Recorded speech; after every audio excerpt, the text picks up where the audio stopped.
क्या पढ़ाया था लास्ट क्लास में?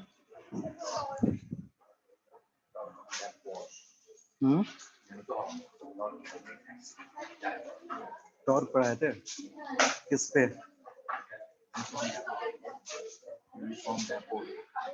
यूनिफॉर्म डाइपोल नहीं, kept in uniform electric field तो लिखो, इलेक्ट्रिक फील्ड ही छोड़ दियो।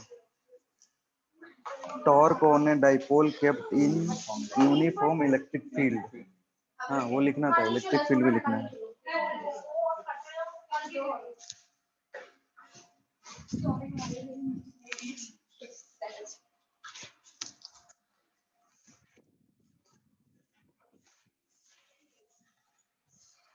आवाज आ रही है?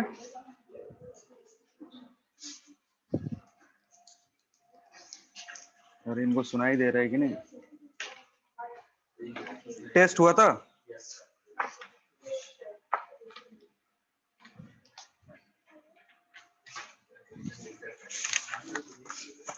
चलो आज पूरा डिस्कस नहीं करेंगे, 50% कर लेंगे, बाकी नेक्स्ट क्लास में करेंगे।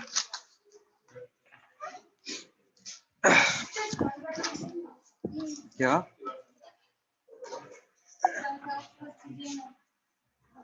कल कर दें? चलो ठीक है, लिखो नेक्स्ट हेडिंग।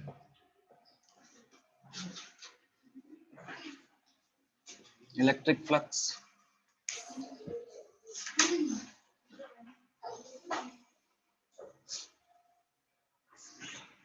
क्या होता है इलेक्ट्रिक फ्लक्स? ऑनलाइन वालों को आवाज आ रही है? Yes sir. ठीक है, लिखो इलेक्ट्रिक फ्लक्स, लिखना। It is defined as,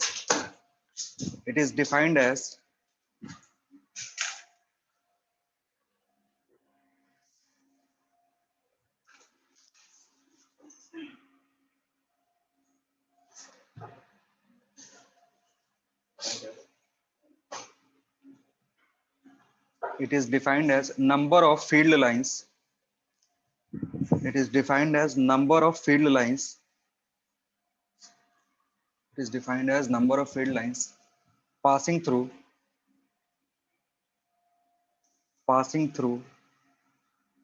a given area, passing through a given area at a given region, passing through a given area at a given region at a given region in electric field, in electric field.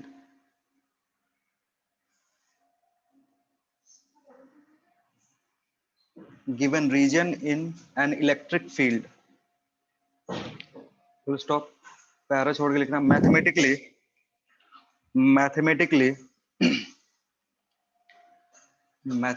it is given as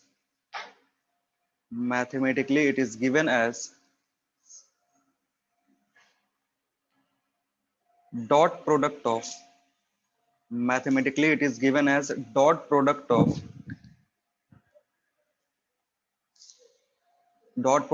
electric field intensity,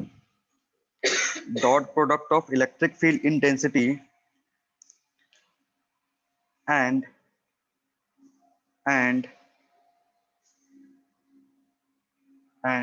area vector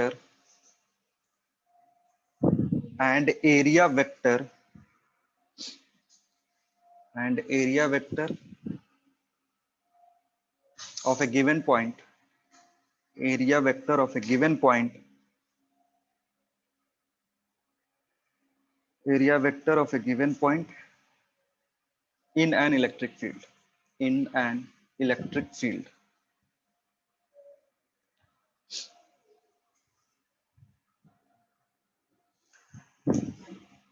इसका जरूरत क्यों पड़ा अभी समझ में आ जाएगा। देखो हमने जब फील्ड्स ड्रॉ कर रहे थे तो फील्ड्स को शो करने के लिए हम क्या यूज करते हैं, लाइंस ऑफ फोर्स दिखाते हैं, electric field lines of force दिखाते हैं, ठीक है ना। और ये जो भी इलेक्ट्रिक लाइंस ऑफ फोर्स है ये एरिया के साथ चेंज होगा या फिर अलग अलग पॉइंट पे अलग अलग हो सकता है, डिपेंड करेगा नेचर ऑफ इलेक्ट्रिक फील्ड पे कि किस तरीके से है। मान लो हमने यहाँ पे एक एरिया ड्रॉ करा, ये जो एरिया है इधर से अगर काउंट करोगे कितना फील्ड लाइंस पास हो रहा है, एक पास हो रहा है, तो फाई, इसको जनरली हम फाई से रिप्रेजेंट करते हैं, तो फाई की वैल्यू 1 लिख सकते हो।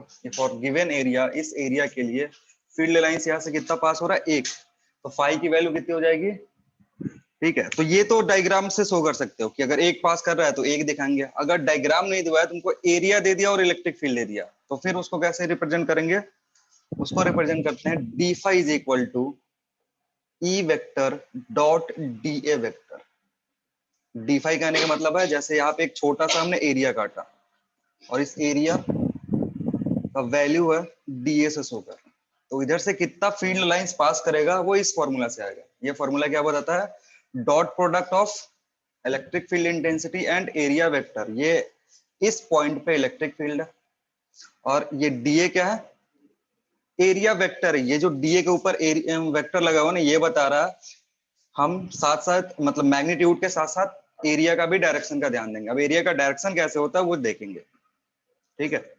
तो अब इसको एक्सपेंड कर सकते हो, अगर एरिया बढ़ा दिया हुआ है तो इसी को इंटीग्रेट करेंगे तो हमें टोटल फ्लक्स मिल जाएगा, या फिर अगर इलेक्ट्रिक फील्ड चेंज हो रहा है उसी के अकॉर्डिंग हम बाकी सारे चीजें चेंज करते हैं, लेकिन जो मेन मोटिव है इलेक्ट्रिक फ्लक्स का ये फॉर्मूला होता है। और अगर फील्ड लाइंस दिया हुआ है, नंबर ऑफ फील्ड लाइंस दिया हुआ है, एरिया दिया हुआ है, तो directly number of field lines दे करके और एरिया कैलकुलेट कर लोगे, हो जाएगा, ठीक है। तो नेक्स्ट हेडिंग लिखेंगे हम अपना, नेक्स्ट हेडिंग होगा electric flux, electric flux, electric flux, electric flux through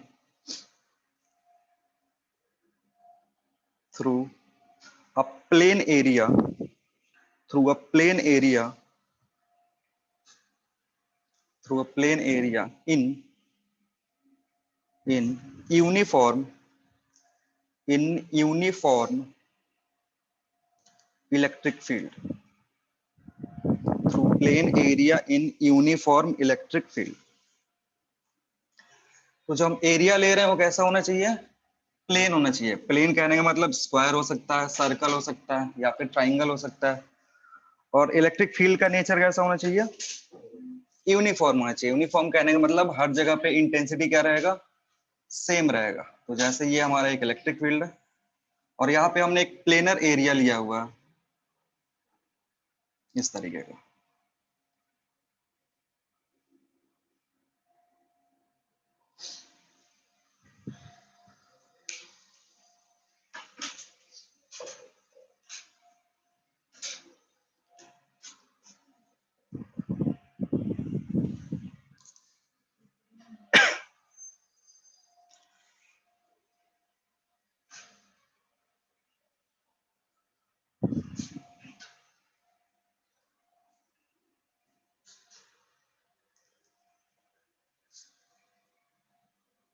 हो गया। चलो देखो वो क्या रहा है कि ये अगर एरिया है, एरिया ऐसे अगर परपेंडिकुलर ड्रॉ करा गया तो एरिया हमें पता है, अभी तक हमने एरिया को क्या माना है, स्केलर मान के पढ़ते थे। अभी तक हम जो पढ़े हैं एरिया को किस टाइप का मानते थे, स्केलर है। यहाँ पे क्या हो रहा है, ई के साथ एरिया का डॉट प्रोडक्ट ले रहे हैं, तो एरिया यहाँ पे कैसे बिहेव करेगा, वेक्टर की तरह। तो अगर वेक्टर की तरह बिहेव कर रहा है तो मैग्नीट्यूड होना चाहिए, और मैग्नीट्यूड के साथ साथ क्या होगा, डायरेक्शन। तो एरिया का जो डायरेक्शन होता है ना वो एरिया पे परपेंडिकुलर होता है। एरिया का डायरेक्शन अगर एरिया वेक्टर मान रहे हो तो ये मैग्नीट्यूड हो जाएगा, इसका डायरेक्शन कैसे निकलेगा, इस एरिया पे परपेंडिकुलर होगा। जैसे ये बोर्ड है तो एरिया वेक्टर इस पे परपेंडिकुलर होगा। तो परपेंडिकुलर होने के दो पॉसिबिलिटी है, या तो बाहर की तरफ हो सकता है या फिर अंदर की तरफ हो सकता है, इधर भी आ जाएगा या फिर अंदर की तरफ ही होगा। तो बाहर वाला लोगे या अंदर वाला लोगे, वो डिपेंड करता है पॉइंट ऑफ व्यू पे। जैसे अगर इस एरिया को पॉजिटिव लेना है, ये वेक्टर लेना है, तो हम जिधर से देखते हैं जनरली हम एरिया वेक्टर अपनी तरफ मानते हैं।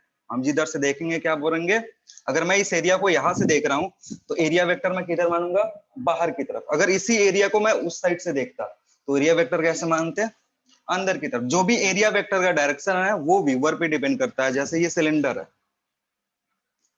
अगर इस सिलेंडर, ये सिलेंडर का कर्व सरफेस एरिया होगा, अगर इस पॉइंट पे तुम खड़े हो तो एरिया वेक्टर कौन सा ले हुए, इधर की तरफ। एरिया वेक्टर का जो डायरेक्शन होगा वो किधर होगा, तुम्हारी तरफ। और अगर तुम इस पॉइंट पे खड़े हो तो एरिया वेक्टर अंदर की तरफ लेंगे, ठीक है। और एरिया वेक्टर में बस डायरेक्शन चेंज होता है। अगर पूरा एरिया चेक करोगे तो एरिया तो सेम ही रहेगा, मैग्नीट्यूड एरिया का चेंज नहीं होगा, ये सेम रहेगा, बस डायरेक्शन पॉइंट ऑफ व्यू पे डिपेंड करता है। और उसी के चलते एंगल वेरी करता है, कभी कभी एंगल ग्रेटर देन 90 डिग्री हो जाएगा और कभी कभी एंगल लेस देन 90 डिग्री रहेगा। और उसके चलते हम दो टर्म डिफाइन करते हैं, नेगेटिव फ्लक्स और पॉजिटिव फ्लक्स। तो नेगेटिव फ्लक्स और पॉजिटिव फ्लक्स बस, वो ज्यादा कुछ है नहीं, बस पॉइंट ऑफ व्यू पे डिपेंड करता है कि तुम किधर से देख रहे हो। अगर तुमसे अवे जा रहा है उसके लिए एक अलग सिनेरियो, तुम्हारी तरफ आ रहा है तो उसके लिए एक अलग सिनेरियो। तो लिखना है यहाँ पे, अगर ये एरिया ए है और यहाँ पे एक डायरेक्शन वेक्टर है जिसको हम डी ए से रिप्रेजेंट कर रहे हैं, इस पॉइंट का, और ये एंगल बना रहा है theta.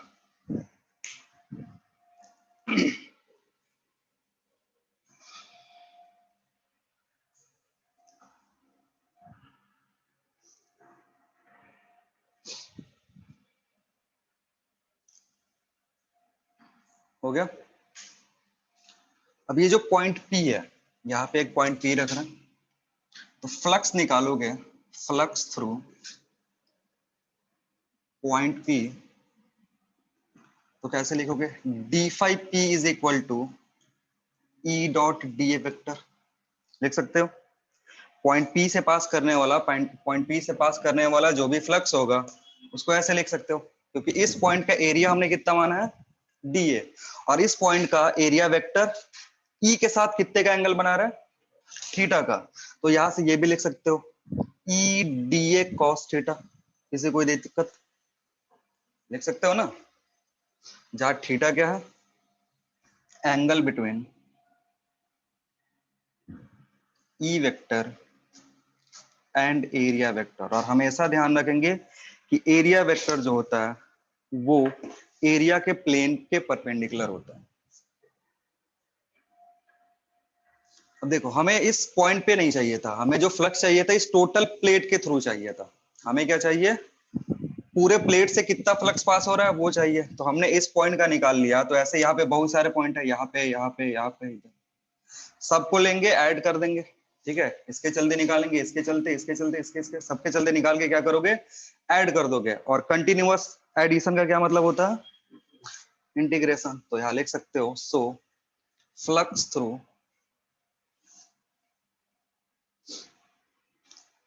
total area is given as phi is equal to sorry integration D five P, और डी फाइव पी का वैल्यू रख दो, तो E D A cos theta.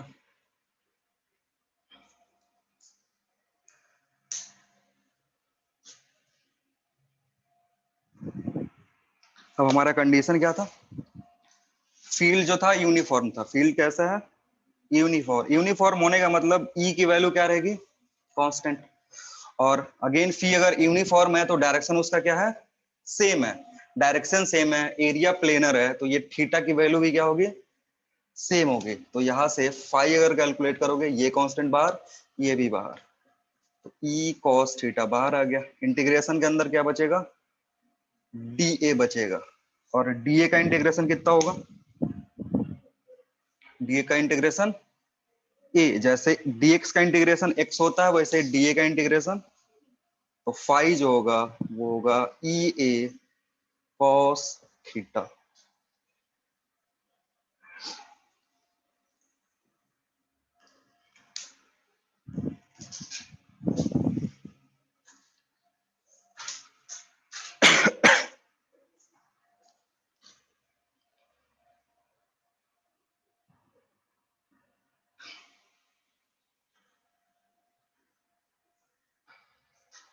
हो गया।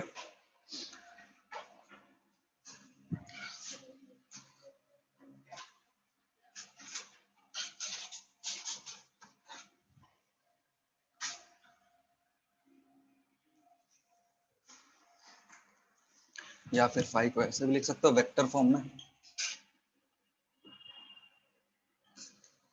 Phi is equal to E vector dot A vector, given condition uniform field and planar area.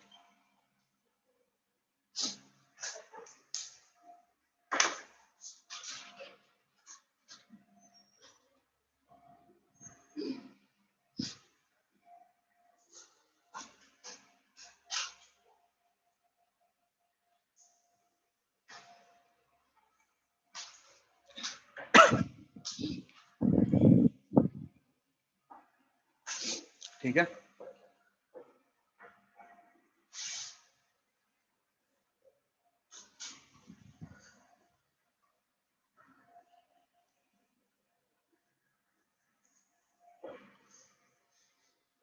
Next heading लिखना।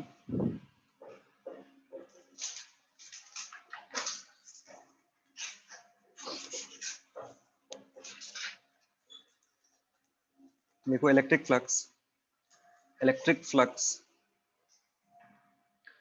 Electric flux through a non-planar area, electric flux through a non-planar area, through a non-planar area and uniform electric field and uniform electric field। ठीक है, तो इस बार क्या कर रहे हैं, field को यूनिफॉर्म में रख रहे हैं, लेकिन जो एरिया पहले प्लेनर था उसको क्या कर दिया, नॉन प्लेनर कर दिया। नॉन प्लेनर कहने का मतलब है कि इस बार एंगल जो होगा ना वो कंटिन्यूअसली क्या होगा, चेंज होगा। ठीक है ना, जो भी प्लेन होगा कुछ इस तरीके का। ये इलेक्ट्रिक फील्ड है, यहाँ जो एरिया है ना वो कुछ इस तरीके का, मतलब ऐसे रखे हुए हैं, इस तरीके का या इस तरीके का। तो इस पॉइंट पे अगर काटोगे इसका एरिया वेक्टर इधर, इस पॉइंट पे काटोगे तो इसका एरिया वेक्टर इधर। तो कोई भी अगर पॉइंट लोगे, जैसे यहाँ का पॉइंट ले रहे हो डी ए, और ये एंगल बना रहे कितना, θ1।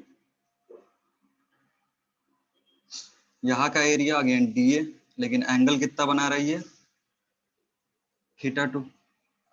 अलग अलग पॉइंट पे करोगे तो क्या होगा, अभी ड्रॉ मत करना। इसके चलते क्या हो रहा है ना कि अलग अलग पॉइंट पे जब एरिया वेक्टर खींच रहे हैं, एरिया वेक्टर परपेंडिकुलर होना चाहिए, एरिया वेक्टर परपेंडिकुलर खींच रहे हो तो इलेक्ट्रिक फील्ड से एंगल अलग अलग आ रहा है। तो इस बार जो कॉस थीटा वाला टर्म है ना वो बाहर निकल के नहीं आएगा। कॉस थीटा वाला जो भी टर्म है वो क्या होगा, बाहर निकल के नहीं आएगा। तो इसमें होता क्या है कि इस कंडीशन के लिए हम क्या करते हैं, ये जो भी एरिया है टेढ़ा मेढ़ा, इसका प्रोजेक्शन लेते हैं। कॉस थीटा एक्चुअली में है क्या, कॉस थीटा का प्रॉपर्टी है, जब डॉट प्रोडक्ट पढ़ा रहे थे तो बोले थे ना कि कॉस थीटा अगर किसी चीज का निकाल लो इसका मतलब है प्रोजेक्शन निकालना। ठीक है, जैसे अगर ये आर है और ये थीटा है तो इसका कॉस कंपोनेंट लोगे तो इधर क्या आएगा, आर कॉस थीटा। और आर का प्रोजेक्शन किसके बराबर है, आर कॉस थीटा के बराबर है। मतलब यहाँ पे जो भी एरिया है ना इसका एक कंपोनेंट जो है वो इस इलेक्ट्रिक फील्ड के परपेंडिकुलर है। इसका एक कंपोनेंट क्या है, इलेक्ट्रिक फील्ड के परपेंडिकुलर है, और दूसरा कंपोनेंट इलेक्ट्रिक फील्ड के पैरेलल है। क्या हो रहा है, एक जो कंपोनेंट है, जैसे ये एरिया यहाँ पे था, इस एरिया का ये डी इधर देख रहा था जो कि एंगल कितना बना रहा है। तो अगर इसका कंपोनेंट लोगे इधर की तरफ तो इधर आएगा डी ए कॉस थीटा, और इधर की तरफ आएगा डी ए साइन थीटा। तो अगर डीए इधर देख रहा है ना, डीए साइन थीटा इधर देख रहा है, मतलब एरिया ऐसे हो गया, क्योंकि वेक्टर क्या होता है, एरिया पे परपेंडिकुलर। तो डीए अगर ऊपर की तरफ देख रहा है, एरिया ऐसे, एरिया इस तरीके का है, फील्ड भी इस पे पैरेलल है। तो एरिया पे फील्ड पैरेलल हो गया तो उसके थ्रू फ्लक्स कितना होगा, जीरो। तो जो भी एरिया है उसका दो कंपोनेंट आ रहा है, और एक जो कंपोनेंट है DA cos theta, DA cos theta area के क्या, जीए कॉस थीटा अगर ऐसे है तो एरिया किस तरीके से हो गया, परपेंडिकुलर, और इस परपेंडिकुलर एरिया से इलेक्ट्रिक फील्ड पास कर रहा। तो जब उधर से इलेक्ट्रिक फील्ड पास करेगा तो हम क्या करेंगे, जो भी एरिया का कंपोनेंट होगा जो फील्ड के कैसे है, परपेंडिकुलर है। एरिया वेक्टर और एरिया में अलग अलग चीज है। एरिया वेक्टर पैरेलल होना चाहिए, एरिया वेक्टर फील्ड के क्या होना चाहिए, पैरेलल, बट एरिया परपेंडिकुलर होना चाहिए। एरिया परपेंडिकुलर आएगा, वही कंपोनेंट फ्लक्स में कंट्रीब्यूशन देगा। ठीक है ना। तो हम करते क्या है कि ज्यादा मुश्किल वाला काम नहीं होता है। जैसे जो भी एरिया था टेढ़ा मेढ़ा, उसका शैडो ले लेते हैं, तो इसका शैडो इस तरीके का हो जाएगा। जैसे ये टेढ़ा मेढ़ा एरिया था, इसका शैडो लोगे तो क्या होगा, वो सीधा हो जाएगा। और सीधा वाले का तुमको पता है, सीधा वाले का कैसे पता है, क्योंकि अभी हम जो डिस्कस कर रहे थे वो किसका था, सीधा वाले का था, प्लेनर के लिए। जैसे अगर यहाँ पे मैं गेंद रखूंगा तो गेंद का जो एरिया शैडो यहाँ पे बनेगा वो कैसा बनेगा, सर्कुलर बनेगा। ठीक है ना। इधर गेंद का सरफेस कैसा उसको मतलब नहीं है, जो शैडो यहाँ बन रहा है उस शैडो से जो फ्लक्स पास होगा वो कैलकुलेट करेंगे। या फिर जो प्लेट होता है ना जिसमें 3-4 खंड होते हैं, तो ऐसे देखोगे तो वो अगर फ्रीली देख रहे हो तो क्या होगा, अलग अलग वो सारे खंड दिखेंगे, इरेगुलर सरफेस दिखेगा। लेकिन जब उसका शैडो बनाओगे तो शैडो कैसा बनेगा, डिस्क बनेगा, सर्कुलर बनेगा। और उस अगर सर्कुलर शैडो बनना है तो उसका जो हर पॉइंट पे एंगल निकालोगे वो कांस्टेंट आएगा इलेक्ट्रिक फील्ड के साथ। तो जब भी एरिया इरेगुलर हो या फिर नॉन प्लेनर हो तो हम क्या करते हैं, उसका प्रोजेक्शन निकालते हैं। और कौन सा प्रोजेक्शन, जो फील्ड के परपेंडिकुलर है, और फिर वहां से कैलकुलेट करते हैं। तो लिखना नहीं उसी में लिखना, for non planar, for non planar area, for non planar area, for non planar area, flux flux is calculated by, flux is calculated by, flux is calculated by projection of area, by projection of area, by projection of area perpendicular to area perpendicular to electric field, perpendicular to electric field, that is phi is equal to e a projected।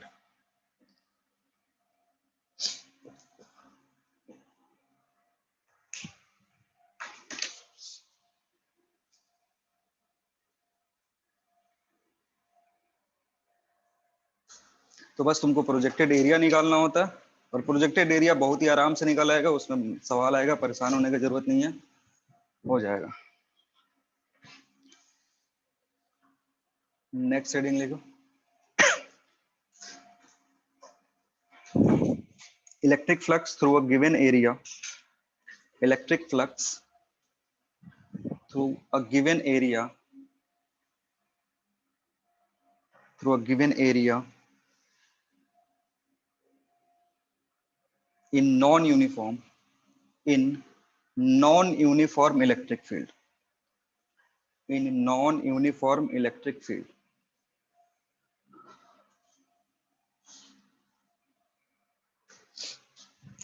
Non uniform electric field में क्या होगा, change होगा। ठीक है।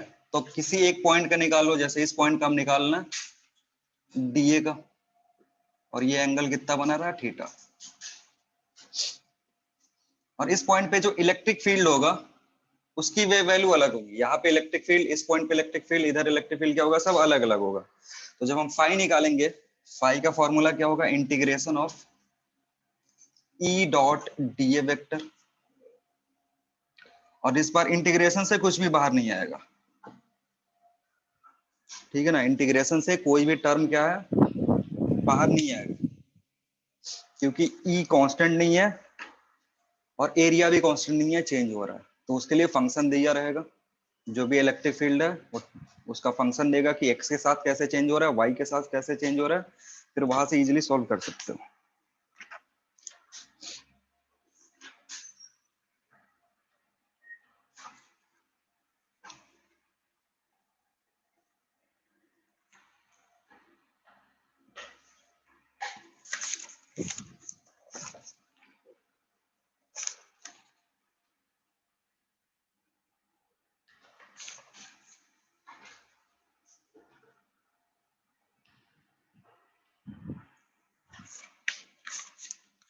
Next heading लिखना, electric flux through a closed surface, electric flux through a closed surface.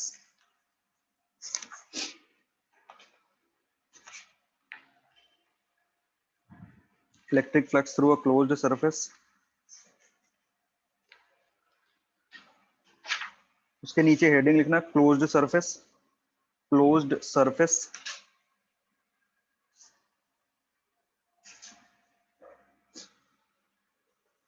लिखना closed surface is defined as, closed surface is defined as, closed surface is defined as an arrangement of, defined as an arrangement of, an arrangement of many surfaces,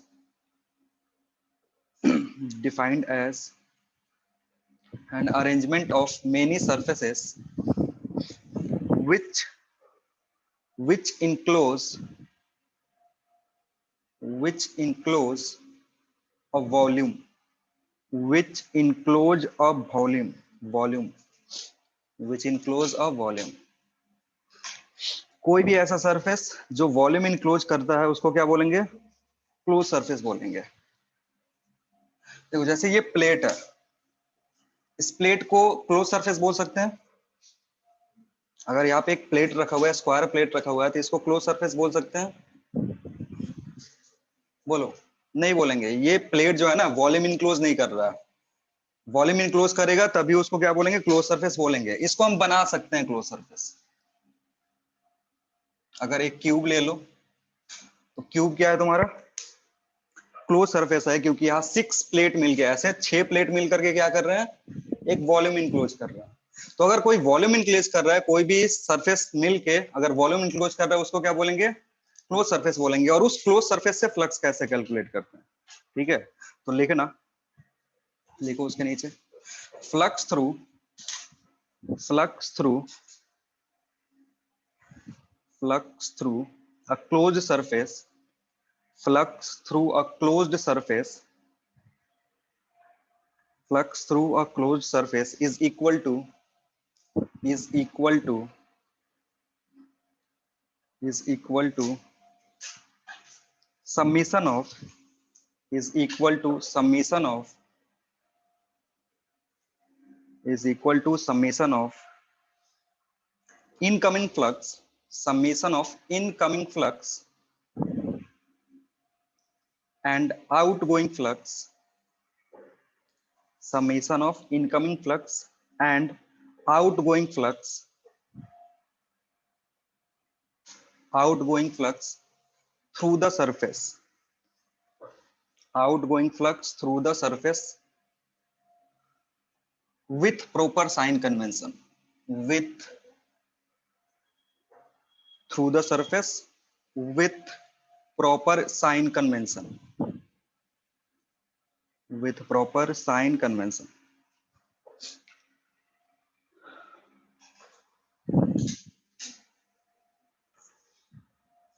देखो क्या है कि एक surface है, close surface है, 3D figure है ये।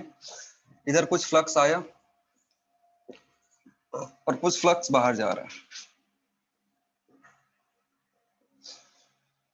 तो फाई नेट जो होगा वो होगा φ1 प्लस φ2। लेकिन φ1 और φ2 का अपना साइन है, एक पॉजिटिव फ्लक्स है और एक नेगेटिव फ्लक्स है।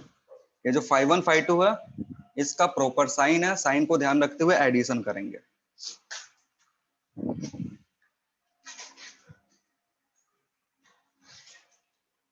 और अगेन ये प्लेनर फिगर नहीं है, कैसा फिगर है ये, 3D फिगर है। प्लेन फिगर का भी क्लोज सरफेस नहीं बोलते हैं।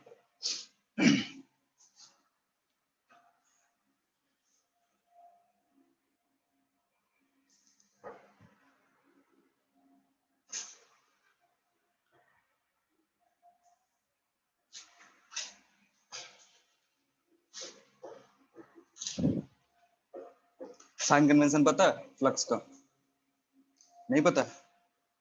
इनकमिंग फ्लक्स पॉजिटिव होता है या नेगेटिव होता है? इनकमिंग फ्लक्स पॉजिटिव लेते हैं, लिखो नोट में, incoming flux for a given incoming flux for a given closed surface incoming flux for a given closed surface is taken as is taken as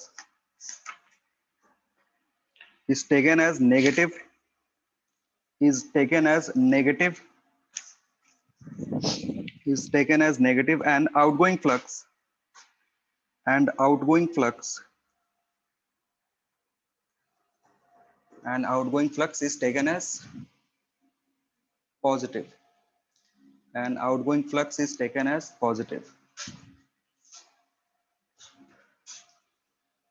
ठीक है, अब यहाँ पे यहाँ से phi1 यहाँ से phi2, ये जो phi1 है ये क्या है, इनकमिंग फ्लक्स है, तो इसका साइन क्या होगा, नेगेटिव है, ये जो भी है ये नेगेटिव है, और phi2 आउटगोइंग फ्लक्स था पॉजिटिव। क्लियर,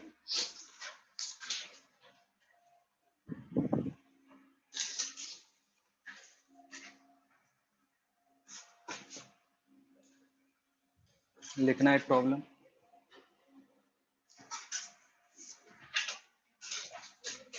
लिखो, in a given region in a given region in a given region in a given region electric field is given as in a given region electric field is given as E is equal to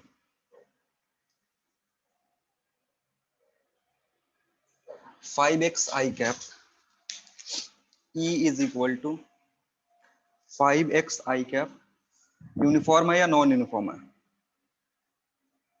electric field कैसा ही है, non uniform है, क्योंकि x की value change होगी तो E का value भी change होगा, ठीक है ना, गिवन एज हो गया, लिखना, अ cube CUBE, a cube of side 1 meter of sides 1 meter is placed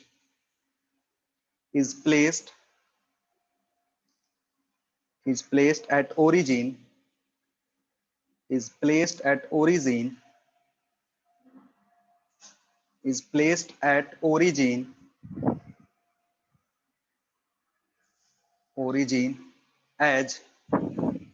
as the center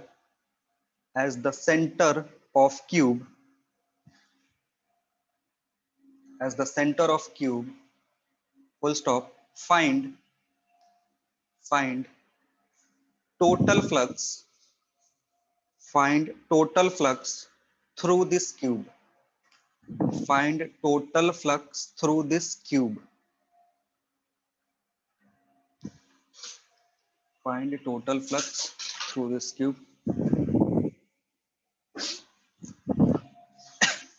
cube का डायग्राम कुछ इस तरीके से, क्यूब देखो,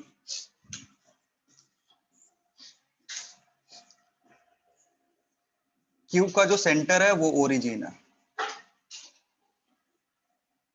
इधर x y और इधर की तरफ z, सेंटर ओरिजिन है, ये साइड तुमको दिया हुआ, और इस रीजन में जो इलेक्ट्रिक फील्ड है वो दिया हुआ।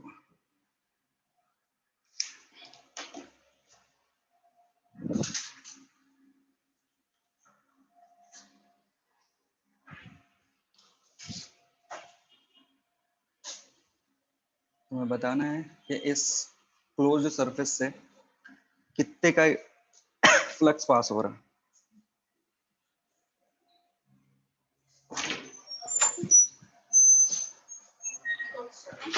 कहा गया,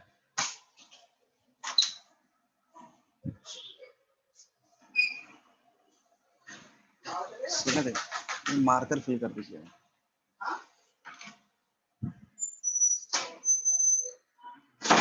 होगा कितना,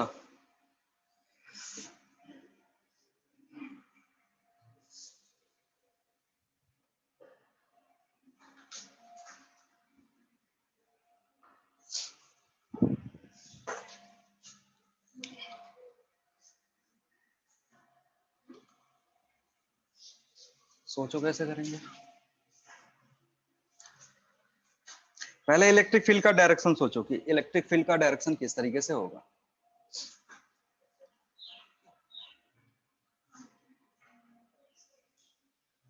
इलेक्ट्रिक फील्ड का डायरेक्शन कैसे होगा?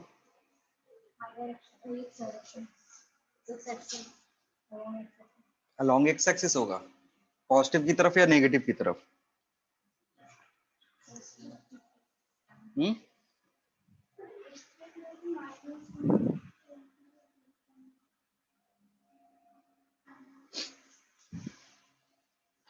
चलो देखो समझते हैं। सुनो, ये अगर x पॉजिटिव होगा तो इलेक्ट्रिक फील्ड का डायरेक्शन जो होगा वो पॉजिटिव x डायरेक्शन में होगा, और अगर x नेगेटिव है तो इलेक्ट्रिक फील्ड का डायरेक्शन क्या होगा?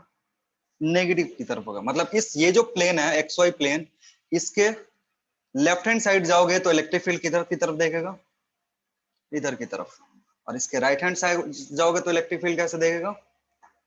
इधर की तरफ। ठीक है, अब देखो यहाँ पे सरफेसेस, जो टोटल सरफेस है कितने हैं? 6। टोटल जो सरफेस है यहाँ पे वो कितने सरफेस है? 6 सरफेसेस है। सिर्फ सरफेस में जो 4 सरफेस है ना, इस 6 फेस में 4 फेस ऐसा है जो इस इलेक्ट्रिक फील्ड के पैरेलल है। आ रही बात समझ में? जो 4 फेस है, ऊपर वाला फेस ऐसे है, इलेक्ट्रिक फील्ड इस तरीके से या फिर इस तरीके से। ये जो फेस है इस पे इलेक्ट्रिक फील्ड इस तरीके से या फिर इस तरीके से। 4 फेस के से इलेक्ट्रिक फील्ड जो है वो पैरेलल हो गया, तो उधर से फ्लक्स कितना होगा? 0। जिस भी फेस के इलेक्ट्रिक फील्ड पैरेलल हो गया उधर से फ्लक्स कितना हो जाएगा? 0 हो जाएगा। अब 2 फेस ऐसा है जिससे इलेक्ट्रिक फील्ड क्या है? परपेंडिकुलर है। कौन कौन सा? ये और ये। ठीक है ना, यहाँ पे इलेक्ट्रिक फील्ड क्या है? इसके परपेंडिकुलर, और यहाँ भी इलेक्ट्रिक फील्ड क्या है? इसके परपेंडिकुलर। ठीक है, अब देखो इन सबको हटा सकते हो, क्लोज सरफेस है लेकिन इनका कोई काम नहीं है इसलिए हटा रहा है। अब इस पॉइंट पे देखोगे ना, इस पॉइंट पे इलेक्ट्रिक फील्ड का डायरेक्शन किधर है? इधर की तरफ। वैल्यू कितना होगा? इस सरफेस से जब इलेक्ट्रिक फील्ड पास करेगा उसका वैल्यू कितना होगा? 5। एक्स की जगह रखेंगे हाफ। आ रही बात समझ में? एक्स की जगह कितना रखेंगे? हाफ रखोगे, तो ये होगा 5/2। अब इस हाफ, क्योंकि जब यहां से इसका डिस्टेंस कितना हुआ है? 1 मीटर है, और ओरिजिन का सेंटर पे है, तो यहाँ से जब कोऑर्डिनेट देखोगे इसका तो ये आधा डिवाइड करेगा ना, तो इसलिए हाफ होगा। वैसे ही सिमिलरली अगर इस सरफेस पे जा रहे हैं, ये जो दूसरा सरफेस है इधर की तरफ, इलेक्ट्रिक फील्ड क्या होगा? बाहर की तरफ। तो बाहर जो है यहाँ से इलेक्ट्रिक फील्ड कितना आएगा? 5 1/2। क्लियर है? अब इसमें जो दोनों फ्लक्स है वो क्या आउटगोइंग है या इनकमिंग है? दोनों जो फ्लक्स है आउटगोइंग है, ये भी बाहर जा रहा है और ये भी बाहर जा रहा है। तो क्या करोगे? अगर यहां से इलेक्ट्रिक फील्ड देखोगे तो इलेक्ट्रिक फील्ड एरिया वेक्टर के पैरेलल है। इलेक्ट्रिक फील्ड एरिया वेक्टर क्या है? पैरेलल है। तो φ1 अगर कैलकुलेट करोगे, φ1 होगा E इंटू ए। ई की वैल्यू कितनी है? 5/2। एरिया कितना है इसका? 1 है। 5/2। साइन कैसा आएगा? माइनस या प्लस? माइनस। यहां से φ2 कैलकुलेट करोगे, φ2 कितना होगा? -5/2। फाइ नेट कितना होगा? -5।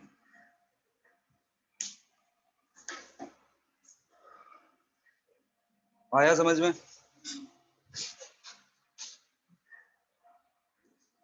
इलेक्ट्रिक फील्ड जो है ना, यहाँ पे वेरिएबल है, लेकिन जो सरफेस है उस सरफेस पे थ्रू आउट किसी भी पॉइंट पे देखोगे वहां पे इलेक्ट्रिक फील्ड कांस्टेंट है। ये जो सरफेस है ना, इस पे कहीं भी देखोगे किसी भी पॉइंट पे एक्स की वैल्यू कितनी होगी? 1/2 होगा। तो इस पॉइंट पे इधर कहीं भी कोई भी पॉइंट लो, वहां पे इलेक्ट्रिक फील्ड कांस्टेंट है, तो डायरेक्ट ये यूज कर सकते हो। सिमिलर केस यहाँ पर भी है, इस सरफेस पे हर जगह इलेक्ट्रिक फील्ड कांस्टेंट है, इसलिए ये डायरेक्टली यूज कर सकते हो। और एंगल तुम्हें पता है कि एंगल 0 है, इलेक्ट्रिक फील्ड और एरिया वेक्टर दोनों पैरेलल है।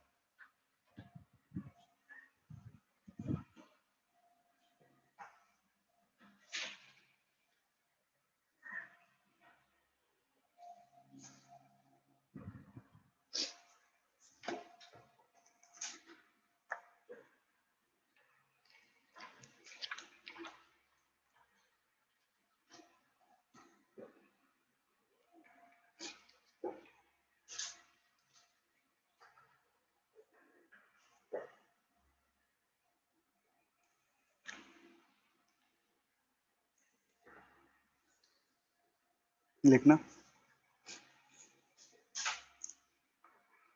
a hemisphere of radius r, a hemisphere of radius r, a hemisphere of radius r is placed placed in an sir repeat कीजिए सर एक बार. a hemisphere of radius r is placed in an electric field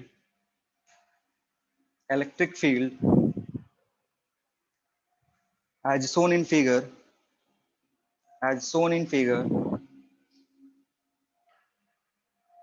then find total flux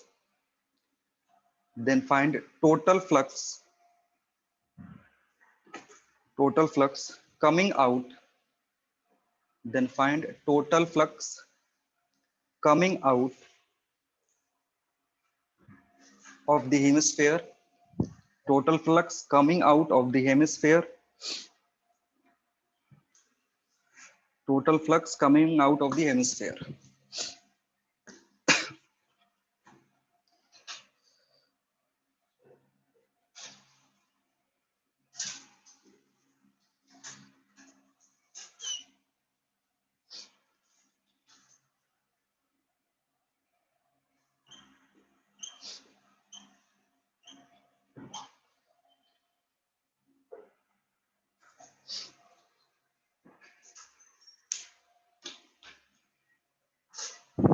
ये पूरे reason में electric field कहीं बचा नहीं इधर और इधर.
आउटगोइंग फ्लक्स पूछ रहा कितना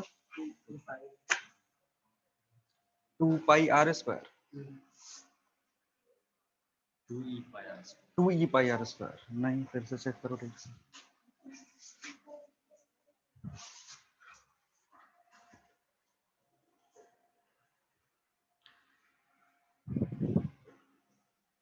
इनकमिंग हमसे पूछ ही नहीं रहा, हमसे पूछ कौन सा रहा है, बाहर जो जा रहा है वो.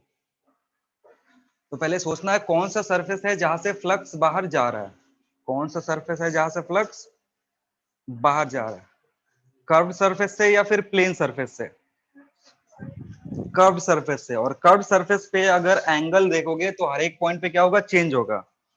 इसलिए कर्व्ड सरफेस का निकालने से बढ़िया इसका प्रोजेक्शन ले लो. और अगर इस कर्व्ड सरफेस एरिया का प्रोजेक्शन लोगे तो कैसा दिखेगा वो, कर्व्ड सरफेस एरिया का प्रोजेक्शन लोगे तो कैसा दिखेगा, सर्कुलर दिखेगा. यानी इस पूरे कर्व सरफेस से निकालने से बढ़िया है क्या कर दो, ये जो सर्कुलर एरिया है उसमें से कितना फ्लक्स जा रहा है वो निकाल दो. ठीक है, कितना 6 क्या है, 6 कहां से आ गई. अरे अभी तो ये सब बताया भी नहीं है. ये क्या है, तुम क्या लिखे हो ये, अरे वो वॉल्यूम सब निकाल दो, वॉल्यूम निकालने की जरूरत नहीं है, एरिया निकालना. चलो देखो ये जो हेमिस्फेयर है इसको दो पार्ट में डिवाइड कर सकते हो. ये एक सर्कुलर सरफेस है और एक क्या है तुम्हारा, लैटरल सरफेस है, इस तरीके का. तो ये जो सर्कुलर सरफेस है ना, यहाँ से इनकमिंग फ्लक्स है, यहाँ से फ्लक्स इस स्फेयर के अंदर जाएगा, और फ्लक्स बाहर कहाँ से आएगा, यहाँ से। दूसरा जो लेटरल सरफेस है वहां से फ्लक्स क्या हो रहा है, बाहर जा रहा है। तो हमें अगर इस प्लेनर, ये जो सरफेस है यहाँ से फ्लक्स निकालना है, तो ये प्लेन नहीं है, ये कैसा है, इरेगुलर सरफेस है, जहां पे अगर इस पॉइंट पे एंगल देखोगे तो इसका एंगल इधर की तरफ, ये θ1, अगर इधर की तरफ देखोगे यहाँ पे एंगल θ2, हर पॉइंट पे चेंज हो रहा है। तो जब एंगल हर पॉइंट पे चेंज होता है तो हम क्या करते हैं, हम इधर से नहीं निकालते हैं, इसका शैडो ले लेते हैं। तो इसका जब शैडो ले हुआ ना, तो कैसा बनेगा, ये हो जाएगा, शैडो सर्कुलर हो जाएगा। इलेक्ट्रिक फील्ड ई है, इसका एरिया निकालना है शैडो का, शैडो का एरिया कितना होगा, पाई आर स्क्वायर, यानी जो भी फ्लक्स बाहर की तरफ जाएगा उसकी वैल्यू कितनी होगी, E into pi r square.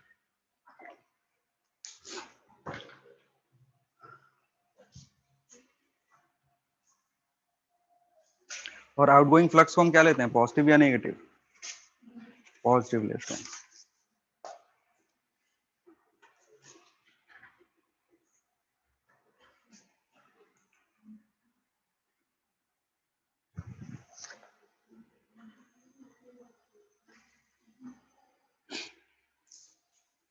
चलो नेक्स्ट हेडिंग है गॉस लॉ।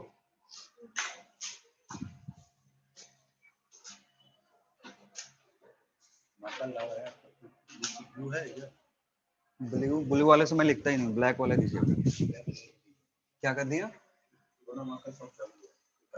अच्छा अच्छा, ब्लू वाला दिखता नहीं है ना ठीक से, कहाँ है ब्लू, इधर है।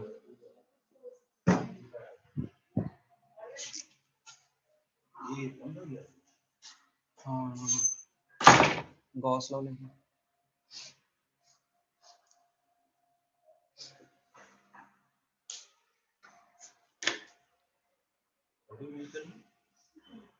क्या नहीं चल रहा,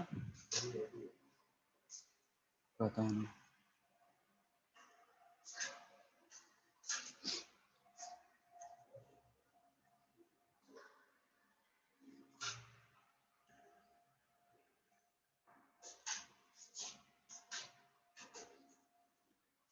लिखना गॉस लॉ।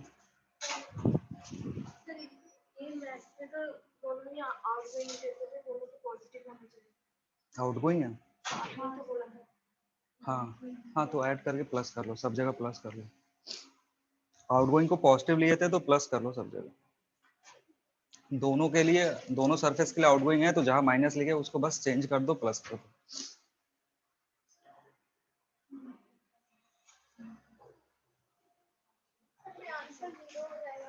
नहीं, दोनों आउटगोइंग है ना, एक दोनों प्लस होगा।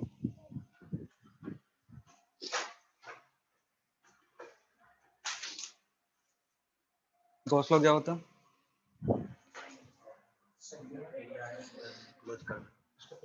हाँ उसको प्लस करना, फाइनेट सब सारे के सारे प्लस हो जाएंगे, क्योंकि आउटपुट फ्लक्स है ना, आउटपुट वाले को हम प्लस लेते हैं, तो इसलिए +5 होगा, 5/2 + 5/2 5। बोलो गॉस लॉ क्या होता है,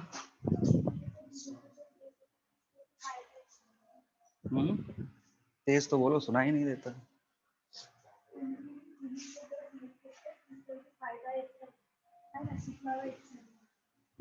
लिखना,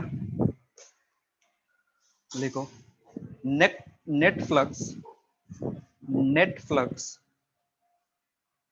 net flux through a given surface, net flux through a given closed surface, net flux through a given closed surface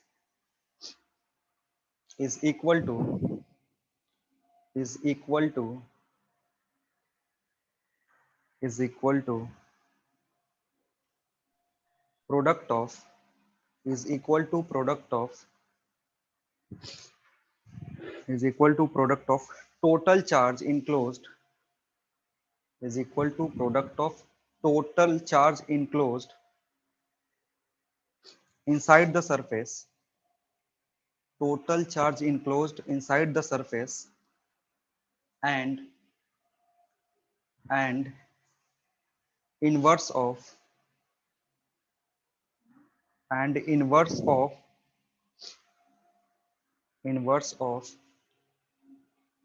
permittivity of medium, and inverse of permittivity of medium. Permittivity of medium.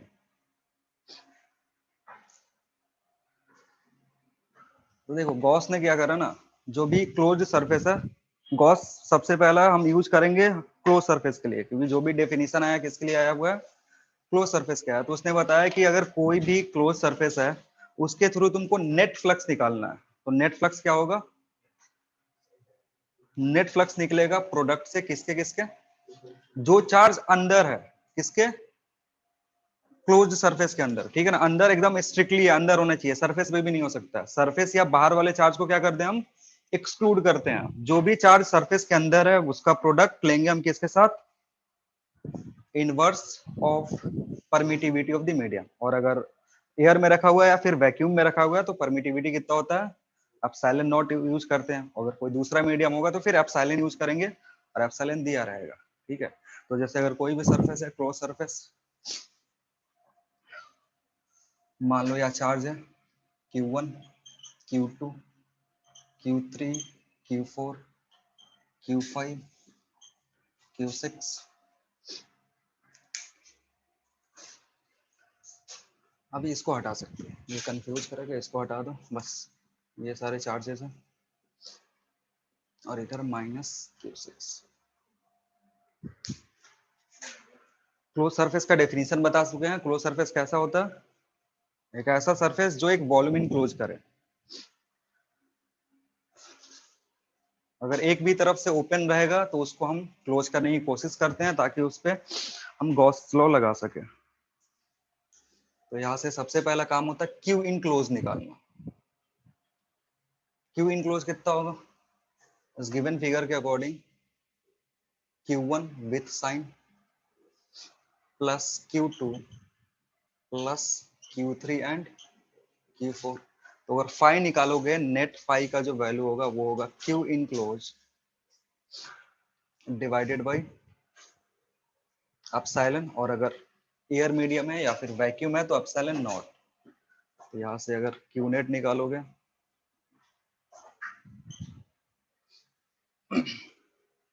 -Q1 Q2 Q3 Q4 divided by epsilon.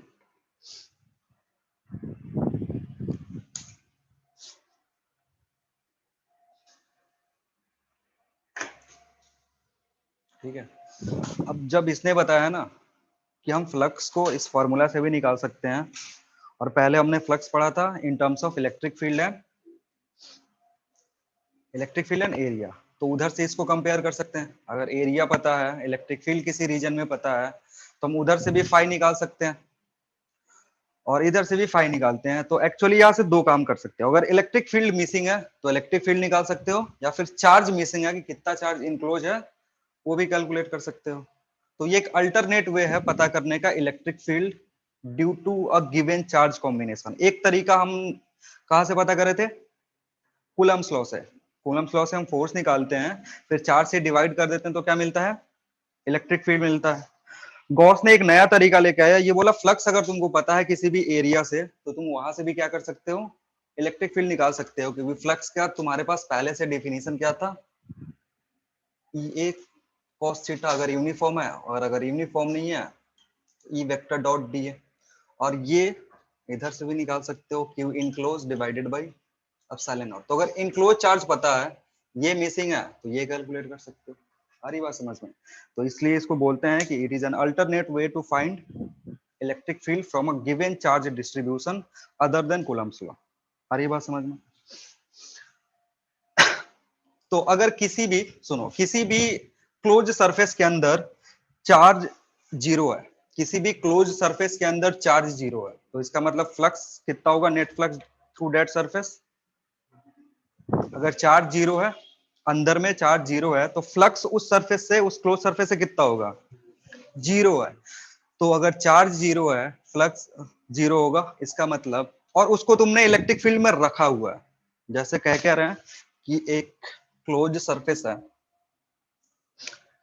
Close surface है, हमने इसको कहाँ रखा हुआ है, electric field में रखा हुआ है, और इस पे चार्ज जो है क्यू इन क्लोज वो जीरो है। ठीक है। अगर Q इनक्लोज 0 है तो यहाँ से फाई कितना आएगा, 0। नेट फाई जो आएगा वो क्या है, 0 है।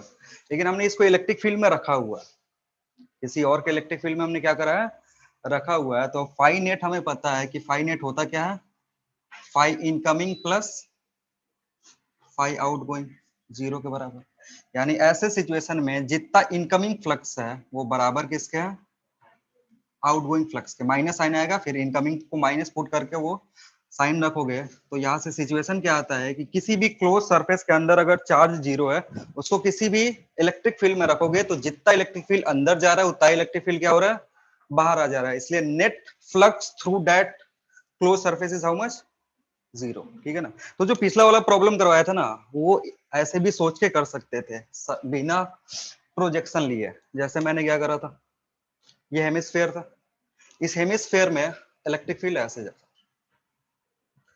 तो इसमें क्या था, इधर से इलेक्ट्रिक फील्ड अंदर की तरफ जा रहा है, मतलब फाई इन यहां से निकाल सकते थे, और यहां से क्या हो रहा है, फाई आउट है। और सिचुएशन गॉस से क्या पता चल रहा है कि फाई इन जो है वो किसके बराबर है, फाई आउट के बराबर है। तो आउट निकालने से ज्यादा आसान कौन दिख रहा है, इन निकालना, क्योंकि ये सीधे ही प्लेनर सरफेस, ये प्रोजेक्शन लेने का जरूरत ही नहीं है। तो सीधे फाई इन जब निकालते तो कितना हो जाता, ई इंटू एरिया, और एरिया किसका, पाई आर स्क्वायर। ठीक है। तो गॉस ने क्या करा ना, बहुत सारे प्रॉब्लम को इजी कर दिया। जो हम इंटीग्रेशन का काम कर रहे थे, इंटीग्रेशन करने के लिए फिर बहुत सारी चीजें, फंक्शन चाहिए तुमको, वो सारे काम उसने आसान कर दिया। बोला क्या कि जस्ट तुम पता लगा लो कि उस सरफेस के अंदर चार्ज कितना, और जैसे ही चार्ज पता चल जाएगा आराम से फाई नेट निकाल सकते हो। और कंडीशन क्या होना चाहिए, सरफेस क्लोज होना चाहिए। क्लोज नहीं है तो हम क्या करेंगे, उसको क्लोज करेंगे। ठीक है ना। चलो तो नेक्स्ट हेडिंग, कितना टाइम बचा हुआ, लिखो। Application of application of application of Gauss law. Application of Gauss law, पहला एप्लीकेशन लिख दो। Application number 1, it is used it is used it is used to find it is used to find it is used to find flux passing through flux passing through flux passing through a given surface flux passing through a given surface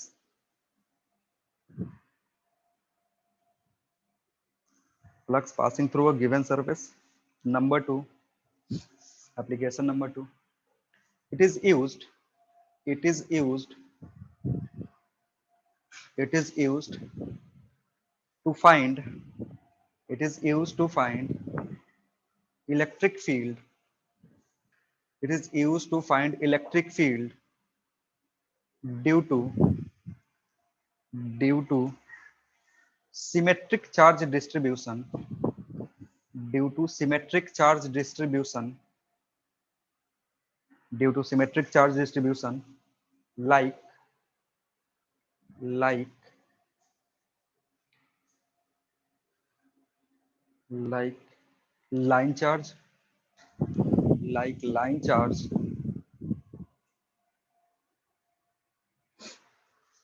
line charge comma charge sheet charged sheet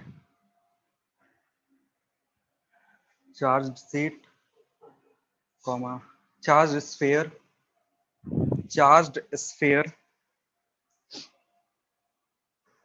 etc.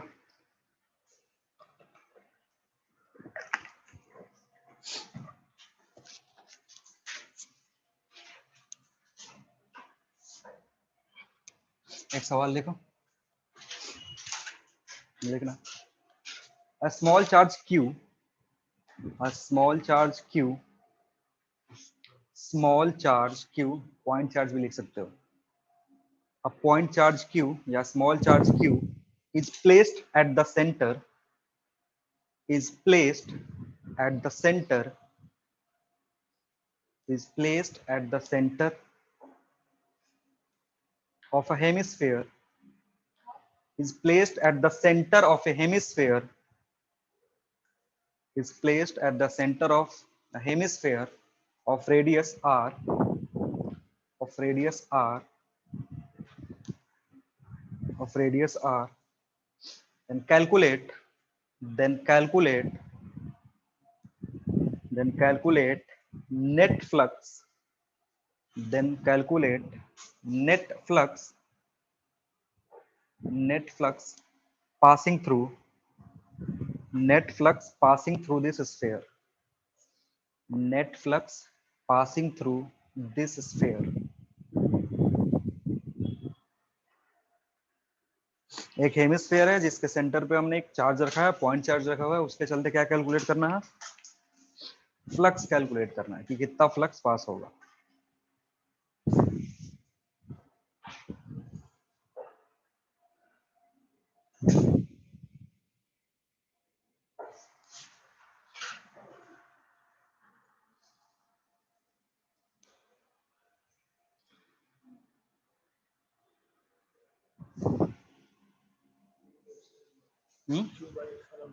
क्यों भाई?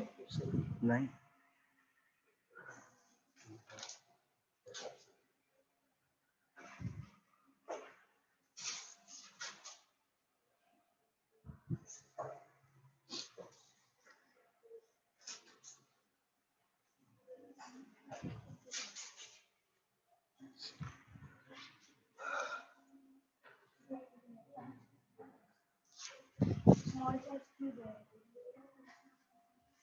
एकदम basic week है तुम लोगों का, एकदम मतलब school में पढ़ाई वढ़ाई नहीं करे हो क्या?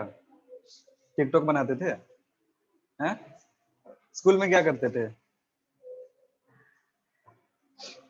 ये सब एनसीईआरटी की बुक में दिया हुआ है।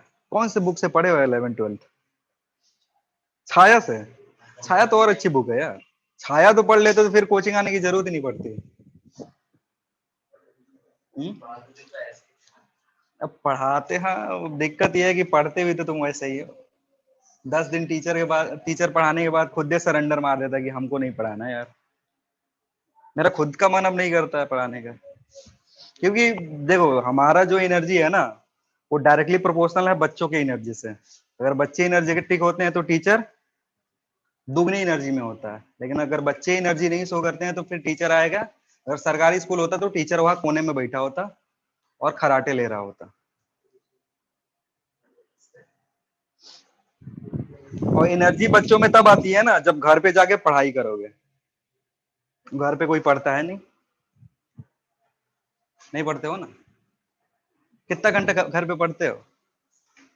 घंटा छोड़ो, मिनट बता दो, कितना मिनट पढ़ते हो? घंटा तो बहुत ज्यादा हो गया। हाँ,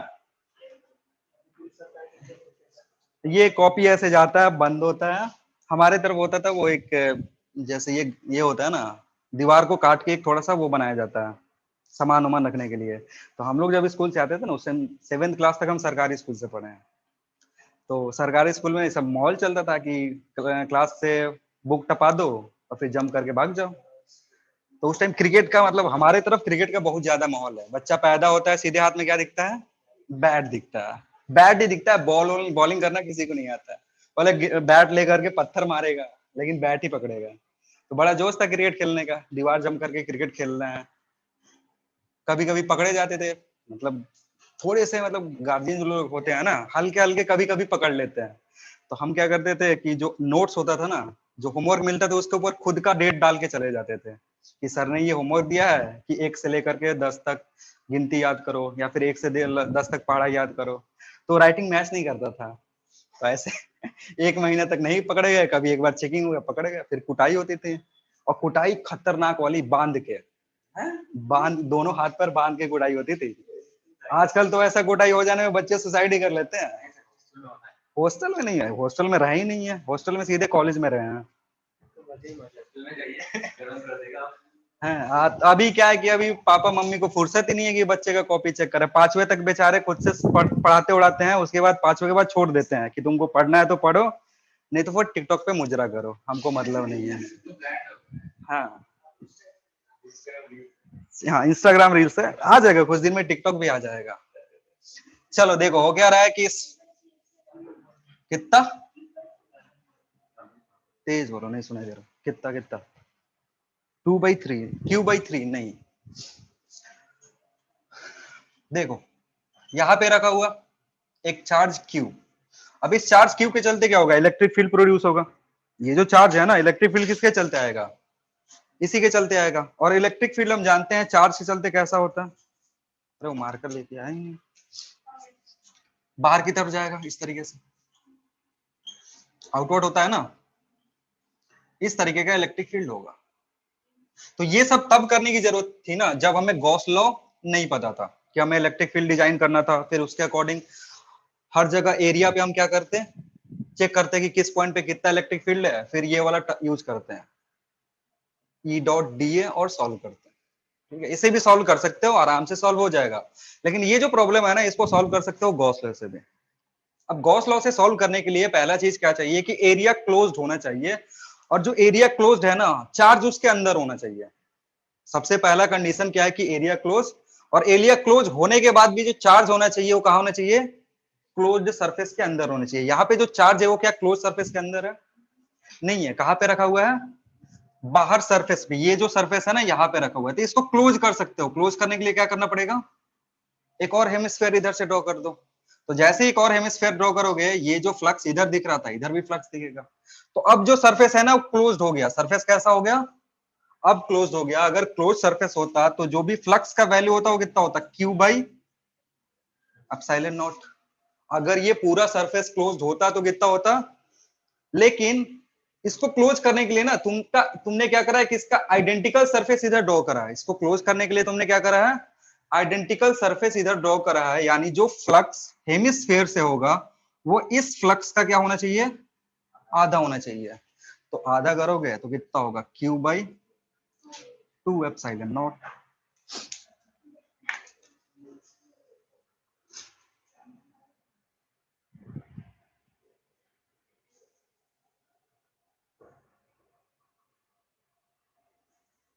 और ये जो प्रॉब्लम है इधर से भी कर सकते हो। इधर से करने का मतलब है E और DA कैलकुलेट करोगे। अब देखो, मान लो कि हमने एक यहाँ पे छोटा सा एरिया काटा DA, छोटा सा एरिया काटा DA। इस पॉइंट पे इलेक्ट्रिक फील्ड निकाल सकते हो। इस चार्ज के चलते इस पॉइंट पे इलेक्ट्रिक फील्ड कितना होगा? इस चार्ज के चलते ये जो पॉइंट है सरफेस पे, यहाँ पे इलेक्ट्रिक फील्ड कितना होगा? KQ/R²। ठीक है, इतना होगा। और यहाँ पे अगर ध्यान से देखोगे ना तो इलेक्ट्रिक फील्ड भी इधर की तरफ है। यहाँ पे कोई भी अगर एरिया वेक्टर लोगे, कोई भी छोटा एरिया लोगे, तो इसका भी डायरेक्शन किधर होगा? इधर ही होगा। क्योंकि सरफेस से एरिया वेक्टर नॉर्मल होता है। नॉर्मल अगर जो भी हेमिस्फेयर है उस पे नॉर्मल डालोगे तो कहां से पास करेगा? सेंटर से। तो मतलब इलेक्ट्रिक फील्ड लाइंस और ये जो डीए है ये एक दूसरे के क्या है? पैरेलल है। डीए और इलेक्ट्रिक फील्ड लाइंस में एरिया एंगल कितने का होगा? 0 का होगा। एंगल अगर 0 का होगा, ये इसी पॉइंट पे नहीं, कहीं भी देख लो, इस पॉइंट पे भी देखोगे ये इधर एरिया, इधर इस पॉइंट पे भी इधर एरिया, इधर। तो ये है कर्व्ड सरफेस एरिया। लेकिन यहाँ जो एंगल है ना इलेक्ट्रिक फील्ड से वो कांस्टेंट है। ये सरफेस कर्व्ड है, उसके साथ साथ इलेक्ट्रिक फील्ड यूनिफॉर्म नहीं है, वो भी अपना डायरेक्शन क्या हो रहा है? चेंज कर रहा है। किसके अकॉर्डिंग? इस एरिया के अकॉर्डिंग। तो एंगल हमेशा क्या बन रहा है? 0 बन रहा है। तो ये जो कंडीशन आता है ना यहाँ से EDA cos theta, cos theta में थीटा की वैल्यू कितनी है? हर जगह 0 है। तो 0 है तो तुमको बचेगा क्या? यहाँ से इंटीग्रेशन EDA। अब तुम्हारा काम क्या है ना? E कैलकुलेट करना। E कैलकुलेट हम कर चुके हैं। कहीं भी लोगे इस पॉइंट पे, कहीं भी इलेक्ट्रिक फील्ड की वैल्यू कितनी होगी? इतनी होगी, क्योंकि इस सरफेस पे हर पॉइंट जो है ना कितनी डिस्टेंस पे है? इस सरफेस पे हर पॉइंट इस चार्ज से कितनी डिस्टेंस पे है? R डिस्टेंस पे है। तो इसलिए इसका जो वैल्यू होगा वो होगा KQ/R। इंटीग्रेशन के अंदर DA बचेगा। और ये जो कर्व्ड सरफेस है इसका टोटल एरिया DA के बराबर होगा। डीए का मतलब है टोटल एरिया, और टोटल एरिया इस कर्व्ड सरफेस का कितना है? हेमिस्फेयर का लेटरल सरफेस एरिया कितना होता है? 2 पाई। तो यहाँ पे के क्यू डिवाइड, सॉरी यहाँ R², और यहाँ होगा 2 पाई R²। तो ये भी फाई के बराबर। सिंप्लीफाई करोगे इसके बराबर आना चाहिए। सिंप्लीफाई करके देखो आ रहा है कि नहीं। तो दोनों मेथड में कोई भी कर सकते हो। अब ये जो मेथड है ना ये बहुत इजी है। गॉस वाला जो मेथड है वो क्या है? बहुत इजी है, आराम से उससे सॉल्व कर सकते हो।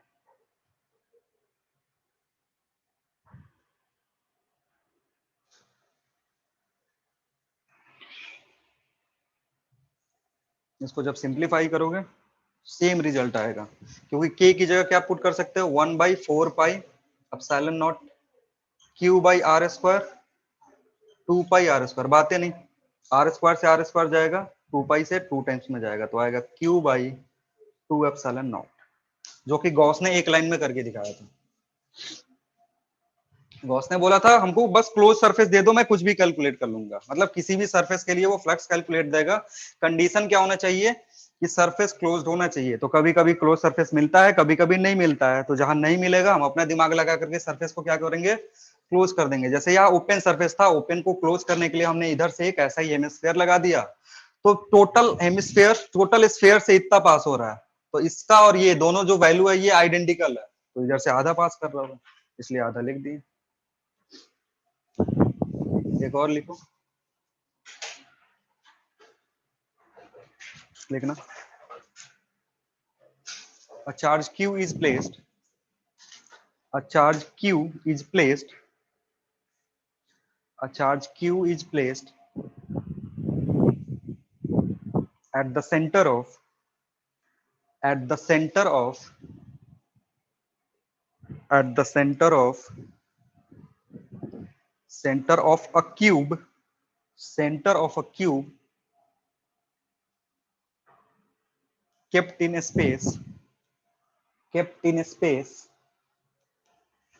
kept in space, find, find, kept in space, find number one, net flux, net flux, net flux through this cube, net flux through this cube. Number two, flux through one face of the cube, flux through one face of the cube, flux through one face of the cube.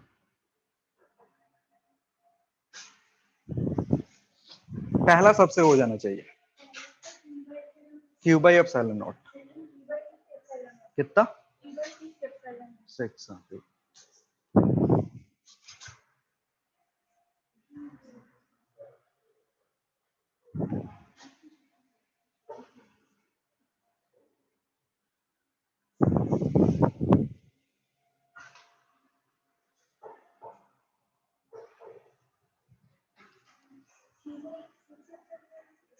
किसका, दूसरे का।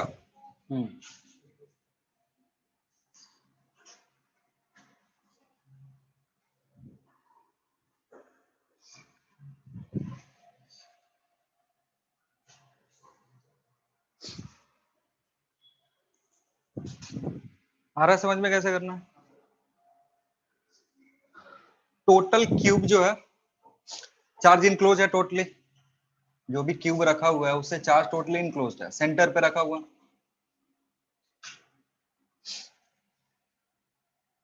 अगर centre पे रखोगे तो यहाँ से जो भी फील्ड बनेगा वो क्या होगा, सिमेट्रिक बनेगा, क्योंकि ये फिगर भी सिमेट्रिक है। क्यूब क्या होता है, सिमेट्रिक फिगर होता है, सेंटर पे रखा हुआ सिमेट्रिक चार्ज डिस्ट्रीब्यूशन आएगा, जो भी फील्ड डिस्ट्रीब्यूशन है वो सिमेट्रिक होगा। तो गॉस क्या बताता है कि नेट जो होगा वो होगा क्यू बाई एप्सिलॉन नॉट। ये टोटल क्यूब से है, ये जो नेट निकला है ना, ये किससे निकला है, टोटल क्लोज सरफेस से निकला है। जो भी सरफेस है यहाँ पे क्यूब है, क्यूबॉइड है, जो भी होगा उससे इतना होगा। दूसरा कंडीशन क्या है ना, दूसरे में पूछ क्या, फर्स्ट वाला sir cube by epsilon not 6 हाँ एप्सिलॉन नॉट, दूसरा वाला 6 नीचे 6 होगा, ठीक है। अब देखो ये जो है ना, ये टोटल इतना पास हो रहा है, यहाँ पे टोटल फेसेस कितने हैं, 6 फेसेस है, और जो भी ये क्यूब है ना ये सिमेट्रिक है। इस चार्ज के अबाउट सारे फेसेस क्या है, सिमेट्रिक है, जितना डिस्टेंस इसका है उतना ही डिस्टेंस इसका है, इधर भी सारे जो चार्जेस है, मतलब ये जो चार्जेस है इस फेस के अबाउट क्या है, सिमेट्रिक रखा हुआ है। यानी एक फेस से निकालोगे, एक फेस से अगर कैलकुलेट करोगे तो कितना होगा, 5 नेट बाई 6, 5 नेट तुमने निकाला है तो क्यू बाई 6 एप्सिलॉन नॉट, ठीक है। अब ये तो थोड़ा इजी वाला है, हल्का सा दिमाग लगाने वाला करते हैं कि अगर कॉर्नर पे रख देंगे तब क्या होगा। इस बार हमने चार्ज को कहाँ रख दिया, इस कॉर्नर पे रख दिया, लिखना है इसमें find flux through the given cube if charge q is placed at one of its corner.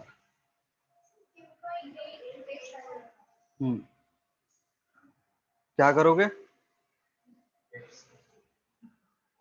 Close करने की कोशिश करोगे, करोगे ना, क्योंकि इस बार ना वो डब्बे के अंदर नहीं है, जो भी चार्ज है वो डब्बे के क्या है, कोने में रखा हुआ है, तो गॉस लॉ डायरेक्टली लगा नहीं सकते हो। और अगर इलेक्ट्रिक फील्ड से सॉल्व करने जाओगे ई डॉट डीए से, तो फिर बेहोश हो जाओगे, ठीक है ना, गॉस खुद नहीं ऊपर से आ जाएगा ना, उससे भी नहीं हो पाएगा इलेक्ट्रिक फील्ड से।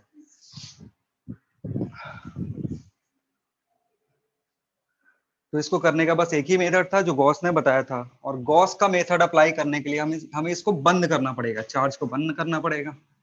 अब इस चार्ज को बंद करने के लिए ना ऐसा ऐसा ऐसा हमें बॉक्स का जरूरत पड़ेगा, इस चार्ज को हमें बंद करना है तो बॉक्स का जरूरत पड़ेगा, कितने, ऐसे और 7, एक तो है और ऐसे 7 और चाहिए। 7 को अरेंज कैसे करेंगे, 3 नीचे की तरफ, ठीक है ना, इसके पैरेलल, एक इधर, एक पीछे और एक यहाँ पे कॉर्नर पे। फिर आधा चार्ज बचा रह जाएगा, आधा चार्ज अभी भी एक्सपोज्ड होगा, तो जो नीचे डिस्ट्रीब्यूशन है वैसा ही अरेंजमेंट ऊपर कर देंगे, ठीक है ना, जैसे मिठाई का डब्बा होता है ना, उस पर लड्डू कोने पे रखोगे तो उसका 1/8 पोर्शन ही लड्डू का अंदर होगा बक्से के, तो बाकी उसको पूरा क्लोज करने के लिए क्या करेंगे, ऐसा 7 बक्सा और सजा देंगे, पूरा का पूरा बंद हो जाएगा। तो अगर पूरा कैलकुलेट करोगे सजाने के बाद, इधर ऐसे ऐसे सब रखने के बाद करोगे, तो जो फाई नेट आएगा वो कितना आएगा, क्यू बाई अब साइलेंट नोट आएगा, पूरे 24। 8 अरेंजमेंट से। लेकिन हमें किससे निकालना, हम 8 से नहीं निकालना, हमें किससे निकालना है, बस एक से। और अगेन जैसे ही वो सारे अरेंजमेंट करूंगे ना, तो फिगर कैसा हो जाएगा, सिमेट्रिक हो जाएगा, जो भी फिगर होगा कैसा होगा, सिमेट्रिक होगा। तो 5 क्यूब निकालोगे तो कितना होगा, बोलो, 8 एप्सिलॉन नॉट। क्लियर है? फेस पे रखो, फेस पे अगर रखोगे तो कितना होगा,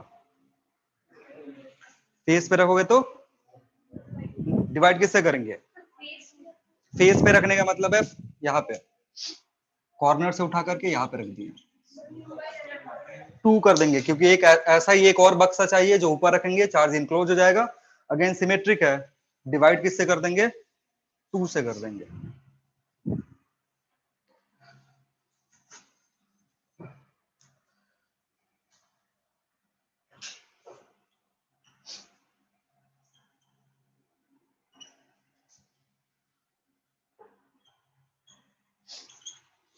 ये डायग्राम ड्रॉ करना।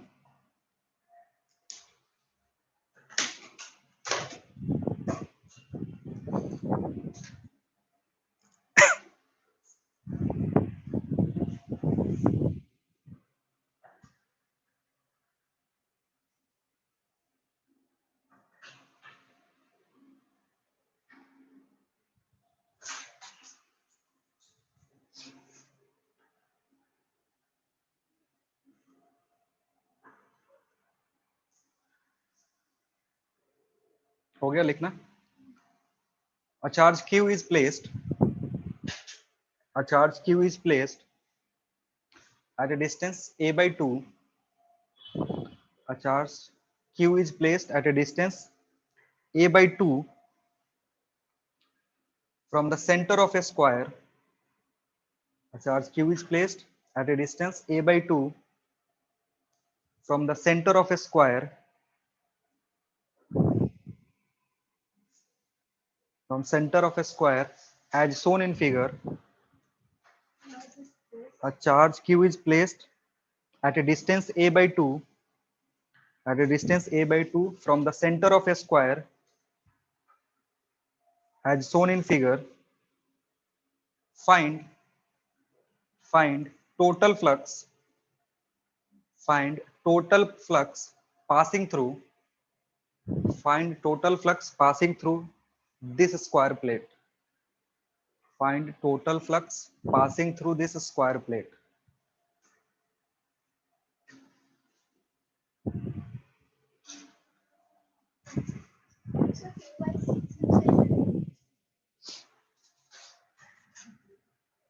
आसान आसान है, कुछ लोग नहीं सोच पा रहे। हाँ नॉट बोलो कितना। Q by 6 epsilon not. ठीक है।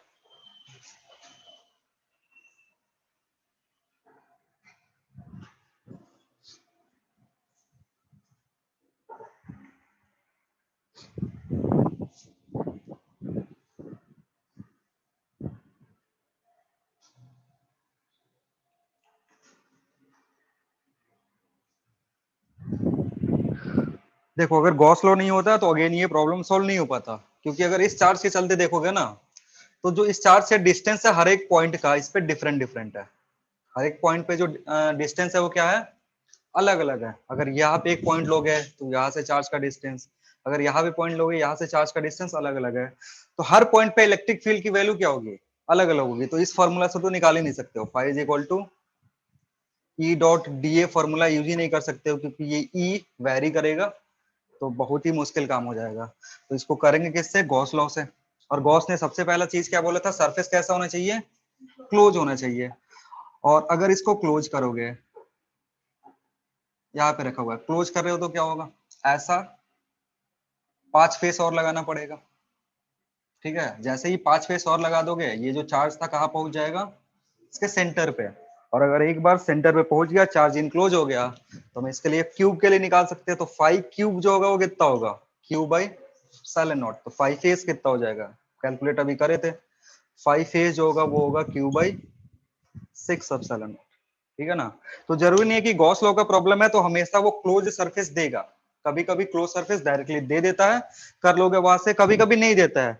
और जहां नहीं दिया हुआ उसका मतलब पक्का है कि उसको कुछ मॉडिफाई करके तुम क्या कर सकते हो, क्लोज सरफेस बना सकते हो। और पक्का बात है कि सिमेट्रिक होगा ही, सिमेट्रिक नहीं होगा फिर तुम्हारे लिए दिक्कत हो जाएगा।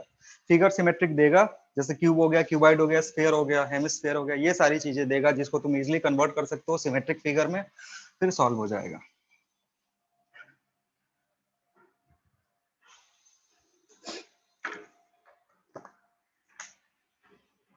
और साइन कन्वेंशन याद रखना,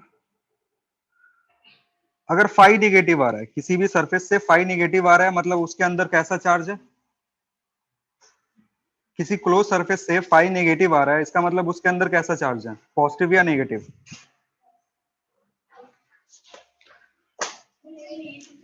देखो इनकमिंग जो होता है उसको क्या हम रखते हैं, इनकमिंग को कैसा रखते हैं, नेगेटिव। और आउटगोइंग को क्या रखते हैं, पॉजिटिव। तो हमारे पास एक सरफेस है, जब हमने फाई नेट निकाला तो कितना आया, एक के लिए पॉजिटिव और एक के लिए नेगेटिव। तो यहां से सोच सकते हो कि इसके अंदर कैसा चार्ज इनक्लोज होगा, इसके अंदर जो चार्ज इनक्लोज होगा वो कैसा होना चाहिए, नेगेटिव होना चाहिए। और यहाँ पे जो चार्ज होगा कैसा होगा, पॉजिटिव होगा। क्योंकि जो भी प्रॉपर्टी है ना तुम्हारा, जो हमने लाइंस ऑफ फोर्स का बताया था, लाइंस ऑफ फोर्स में क्या होता है कि लाइंस ऑफ फोर्स में जो क्यू है, जो नेगेटिव चार्ज है, वो सिंक की तरह काम करता है। सिंक मतलब electric field lines directed towards the negative charge. और इधर क्या होगा, पॉजिटिव चार्ज से बाहर की तरफ जाएगा। तो अगर किसी भी सरफेस के अंदर पॉजिटिव चार्ज इनक्लोज है, तो उसके चलते जो फाई आएगा वो क्या होगा, आउटगोइंग होगा। आउटगोइंग मतलब पॉजिटिव फ्लक्स। और अगर किसी भी सरफेस के अंदर नेट इनक्लोज चार्ज नेगेटिव है, नेट इनक्लोज कहने का मतलब जितने सारे चार्जेस है सबको ऐड करने के बाद, ऐसा नहीं कि एक चार्ज क्यू है और एक चार्ज प्लस क्यू है, फिर इसके चलते कितना आएगा, इसके चलते फ्लक्स कितना हो जाएगा, जीरो हो जाएगा। और जैसे ही फ्लक्स जीरो हो जाएगा तो ये सारी चीज नहीं देखेंगे, क्योंकि नेट चार्ज ही जीरो हो गया। तो नोट में लिखना, नोट में लिख लो, नोट नंबर 1 लिखो,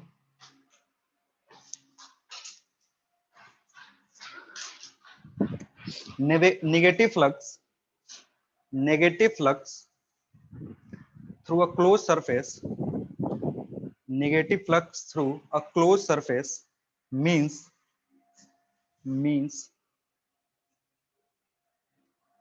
means total enclosed charge, total enclosed charge, total enclosed charge inside the surface, inside the surface,